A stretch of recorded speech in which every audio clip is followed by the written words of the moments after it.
लेकिन सुनील जी, इस बात का जवाब देखिए, जो संगीत रागी जी कह रहे थे या जो आलोक अवस्थी जी कह रहे हैं, 44 साल का उसका ये जराइम की दुनिया का उसका ये पूरा इतिहास रहा है। 44 साल में ठीक है, आपने कह दिया बीजेपी ने कार्रवाई नहीं की, लेकिन आपकी कितने साल सरकार रही है ये मुझे आपको याद दिलाने की तो जरूरत नहीं है। जो काम तब नहीं हो पाया वो अब तो हो रहा है।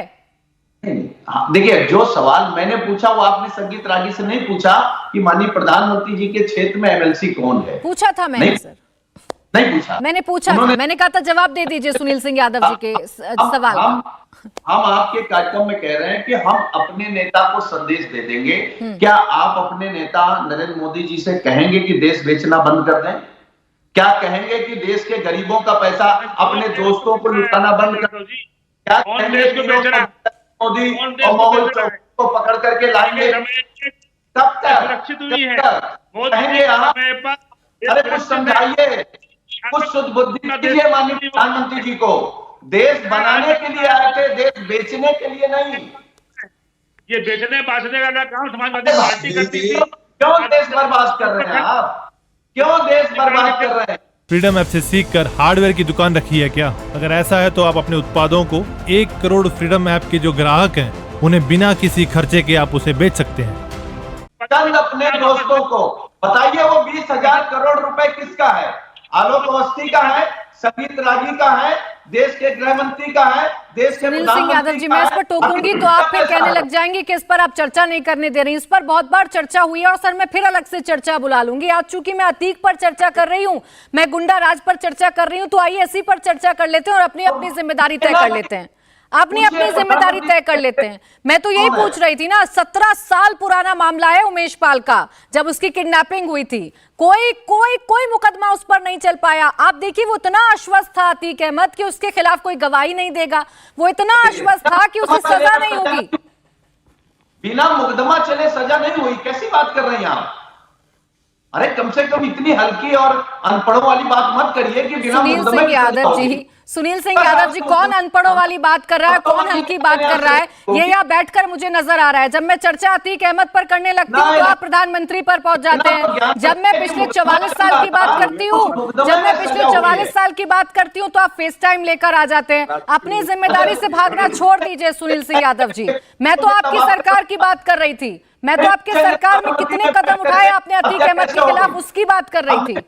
आप लोगों को पता नहीं किस बात की मिर्ची लग जाती है अगर आपसे सवाल पूछ लूं तो। मोहम्मद फरहान जी, आप बीजेपी के प्रवक्ता न बने, मुझे आपके सर्टिफिकेट की जरूरत नहीं है, मैं अपना काम बखूबी जानती हूँ सुनील सिंह यादव जी, और मैं अपना काम कर रही हूँ। आपके कहने से ना तो मैं रुकूंगी और ना मैं बोलूंगी। अब मोहम्मद फरहान जी बोलिए। ये बहुत पुरानी ट्रिक हो गई है सुनील सिंह यादव जी, बहुत पुरानी ट्रिक है। आपको जवाब ना आए तो आप एंकर पर सवाल खड़े कर दीजिए। अब ये ट्रिक बहुत पुरानी हो गई है सर, कुछ बदलिए।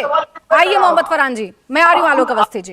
प्रधानमंत्री जी के क्षेत्र में एमएलसी कौन है? एक सेकंड रुकिए, अब बोलिए मोहम्मद फरहान जी। देखिए, अरे दो लोग काफी है कि मोदी जी की बात रखने के लिए, उनके कुकर्मों को छुपाने के लिए। रुक जाइए, अब मोहम्मद फरहान जी बोलिए। देखिए, ऐसा है प्राची जी, खाली अतीक अहमद की ही बात मत करिए। समाजवादी पार्टी ने माफियाओं की एक नर्सरी तैयार की उत्तर प्रदेश के अंदर, और उसके बाद वो नर्सरी पौधे होने के बाद फिर वो पेड़ हो गए।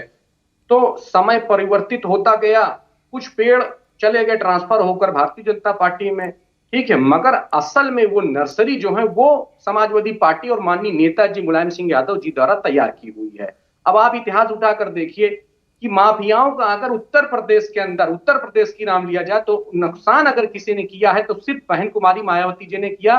बाकी मायावती जी की सरकार के अलावा माफियाओं को किसी ने कोई नुकसान नहीं किया। ये सब ढकोसले और दिखावे की बात है। अतीक अहमद को फुल फ्लैश संरक्षण देने का काम समाजवादी पार्टी ने किया था। नहीं, अभी जो उसे उम्र कैद की सजा हुई है, ये दिखावा है क्या? ये दिखावा है उम्र कैद की सजा हो जाना? तो कोर्ट ने क्या ये भारतीय जनता पार्टी ने करा दिया? आपको लग रहा है?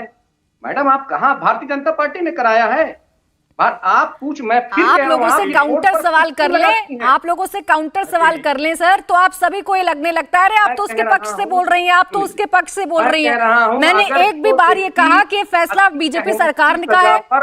मैंने एक बार भी कहा? मैंने तो सीधा सा पूछा था कि ये दिखावा लग रहा है कोर्ट का फैसला, बस मैंने ये पूछा था सर आपसे। प्राची जी, सबको आपने टाइम दिया, मेरी बात सुनिए कि अगर कोई व्यक्ति, मैं आपकी बात नहीं करता हूं, मैं आपसे डिबेट करने नहीं आया हूं, मैं यहाँ बीजेपी के प्रवक्ता जो बैठे हैं उनसे बात करने के लिए आया। आप एक एम्पायर के तरीके से मैं आपकी बात का प्रश्न का हर उत्तर देने को तैयार हूं।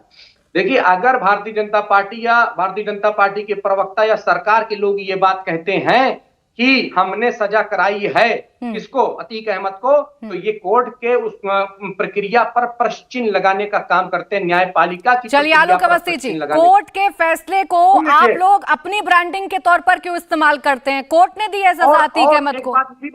देखिए प्राची जी, मेरा स्पष्ट रूप से कहना है कि सजा देने का काम तो आखिरकार न्यायालय को ही करना है। सरकार तो अब बाकी गवाहों को प्रस्तुत कर सकती है, न्याय में जल्दी करने के लिए तारीखें जल्दी लगवा सकती है, लेकिन न्यायाधीश ही निर्णय लेगा, तो इसमें कोई नई बात नहीं है। आखिर क्या कारण है कि आज तक समाजवादी पार्टी और बहुजन समाज पार्टी की सरकारों में कोई निर्णय नहीं हो पाया? आपने देखा होगा 3 बड़े माफियाओं के खिलाफ सरकार ने सजा हुई है योग्यता। अभी मुख्तार अंसारी को 2 केस में सजा हुई है। मुख्तार अंसारी के खिलाफ भी कोई गवाह नहीं खड़ा हो पाता था, गवाह भारतीय जनता पार्टी सुन लीजिए मोहम्मद फरहान जी से।